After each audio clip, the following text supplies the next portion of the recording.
যুদ্ধে অর্থ ব্যয় না করে জলবায়ু পরিবর্তনের জন্য খরচ করলে বিশ্ব রক্ষা পেত বলে মন্তব্য করেছেন প্রধানমন্ত্রী শেখ হাসিনা। একই সঙ্গে জলবায়ু ঝুঁকি মোকাবেলায় ৬টি সুনির্দিষ্ট প্রস্তাব তুলে ধরেন তিনি।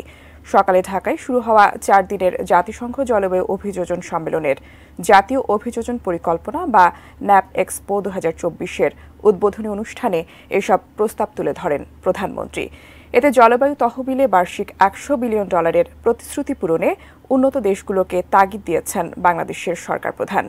পাশাপাশি সমুদ্রপৃষ্ঠের উচ্চতা বৃদ্ধি, লবণাক্ততা বৃদ্ধি, নদী ভাঙন, বন্যা এবং খরার কারণে বাস্তুচ্যুত মানুষদের পুনর্বাসনের দায়িত্ব সকল দেশকে ভাগ করে নেয়ার আহ্বানও জানান প্রধানমন্ত্রী শেখ হাসিনা।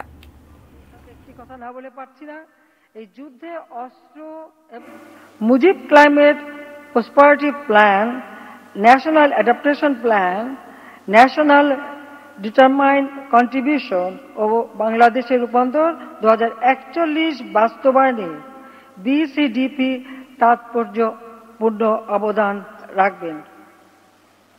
আসুন সকলকে সঙ্গে নিয়ে আরো নিবিড়ভাবে এই ধরিত্রী রক্ষায় আমরা কাজ করি। সেই সাথে একটি কথা না বলে পারছি না, এই যুদ্ধে অস্ত্র এবং অর্থ ব্যয় না করে সে টাকাগুলি এই জলবায়ু পরিবর্তনে যদি ব্যয় করা হতো তো বিশ্বটা রক্ষা পেত।